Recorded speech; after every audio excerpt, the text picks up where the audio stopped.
আগামী ২৬ ফেব্রুয়ারি ঘোষণা হতে পারে ছাত্রদের নতুন রাজনৈতিক দল। জানা যায় বিএনপির মতো ইংরেজি নাম খুঁজছেন ছাত্ররা। এছাড়াও কমিটির আকারের চাইতে বেশি প্রার্থী হওয়ায় নেতা বাছাইয়ে খেতে হচ্ছে হিমশিম। তবে খুব অল্প সময় বাকি থাকলেও দলের নাম এখনো চূড়ান্ত হয়নি বলে জানা যায়। পছন্দের তালিকায় আছে ৯টি নাম, তবে দলের নাম ইংরেজিতে নামকরণের বিষয়টি গুরুত্ব পাচ্ছে বেশি।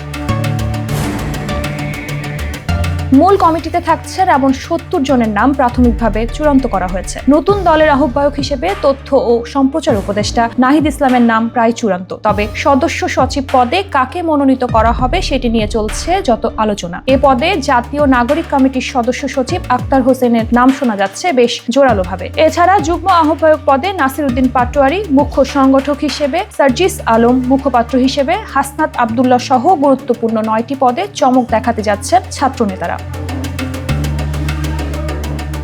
নতুন দলে আহ্বায়ক, সদস্য সচিব, যুগ্ম আহ্বায়ক, মুখ্য সংগঠক ও মুখপাত্র সহ গুরুত্বপূর্ণ ৯টি পদ থাকছে। পাশাপাশি নতুন পদ তৈরির বিষয়েও আলোচনা চলছে। আহ্বায়ক পদ বাদে কোনো পদই এখনো নাম চূড়ান্ত করা হয়নি। একই সঙ্গে সাংগঠনিক কাঠামো তৈরির জন্য বিশ্বের বিভিন্ন রাজনৈতিক দলের কাঠামো পর্যবেক্ষণ করা হচ্ছে। বিভিন্ন গণমাধ্যম সূত্রে ছাত্রদের বরাত দিয়ে পাওয়া যাচ্ছে এমন নানা তথ্য ও গুঞ্জন।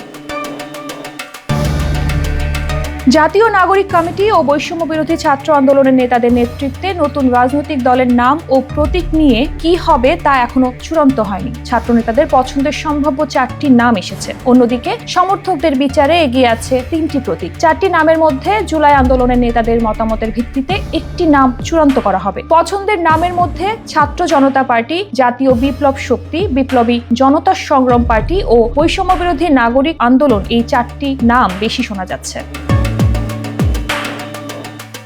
এদিকে গুঞ্জন আছে ২-১ দিনের মধ্যে উপদেষ্টা পদ থেকে পদত্যাগ করতে যাচ্ছেন তথ্য ও সম্প্রচার উপদেষ্টা নাহিদ ইসলাম। তার পদত্যাগের পরই দলের বাকিদের নাম চূড়ান্ত করা হবে। রাজধানীর ওসমানী স্মৃতি মিলনায়তনে ডিসি সম্মেলন শেষে এ সংক্রান্ত প্রশ্নের জবাবে তথ্য ও সম্প্রচার উপদেষ্টা নাহিদ ইসলাম বলেন, সরকারের বাইরে যারা আছেন, বৈষম্য বিরোধী ছাত্র আন্দোলন কিংবা জাতীয় নাগরিক কমিটি, তারা একটি রাজনৈতিক দল গঠনের কথা বলছেন দীর্ঘদিন ধরে। আমি আমার জায়গা থেকে বলেছি সেই দল আমার যুক্ত হওয়ার সম্ভাবনা থাকতে পারে। সেটি হলে সরকার থেকে পদত্যাগ করব। আমি এখনো চূড়ান্ত সিদ্ধান্ত নিইনি, সম্ভাবনা আছে, হয়তো এ সপ্তাহের শেষে আপনাদের সবাইকে জানাতে পারবো।